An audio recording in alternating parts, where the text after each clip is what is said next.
Hello, welcome to Garden of Wisdom channel. I hope you enjoy. Please click subscribe for more updates. Our subject today is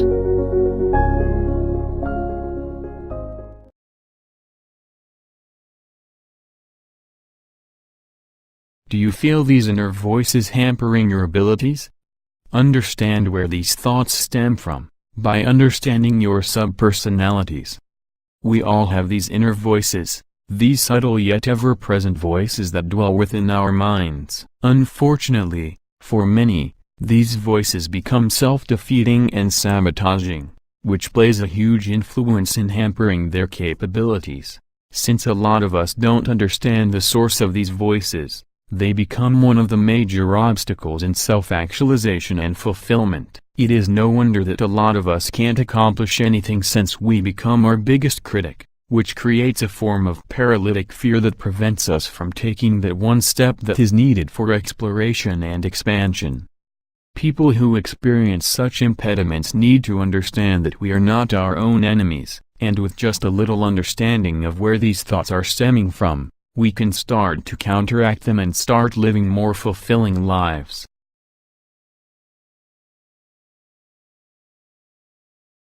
The concept of subpersonalities was extensively explored by Edmund Bourne in his book, Anxiety and Phobia.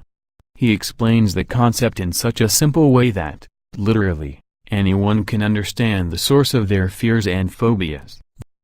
The road to self-fulfillment is not difficult at all. All you need is a slight of understanding, as most of our problems stem from ignorance, and a little bit of inside knowledge.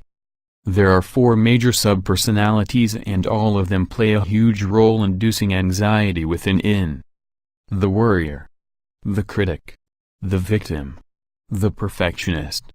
The following is a simple explanation of these personality types and how they cripple us. Hopefully, once you understand them, you can begin to stave off these dysfunctional thoughts.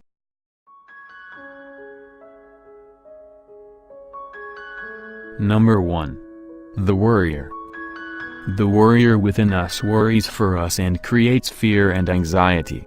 Whenever we think about doing something new, our thoughts become negative and the only thing we can focus on is failure. This habit promotes fear, anxiety, and even panic attacks in those who are more susceptible to them. All one really needs to do is stop overestimating the worst possible situation and, instead, to focus on the positive, and the achievement of your goals.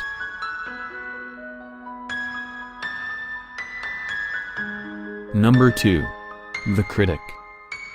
The critic within us is responsible for promoting low self-esteem. It causes us to create extremely judgmental opinions of ourselves.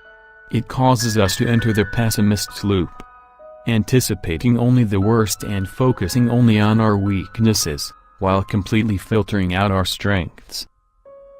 If one simply learns to stop being their own enemy and believe in themselves, then it wouldn't be that difficult to focus on your strengths. The right attitude is a must.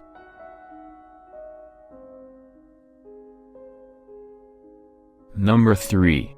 The victim. The victim within us makes us create these feelings of helplessness and make us feel completely hopeless, and in the process it promotes depression.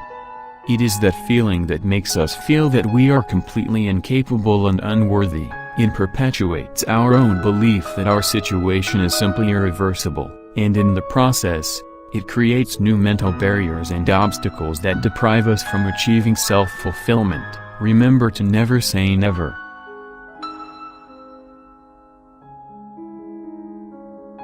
Number 4. The perfectionist.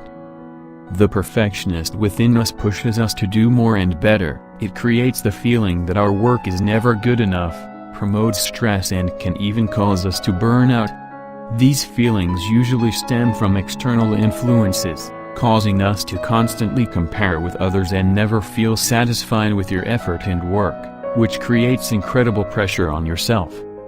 The first step is to fight your inclination to compare yourself with others. Understand that we are all different and such comparisons are completely redundant.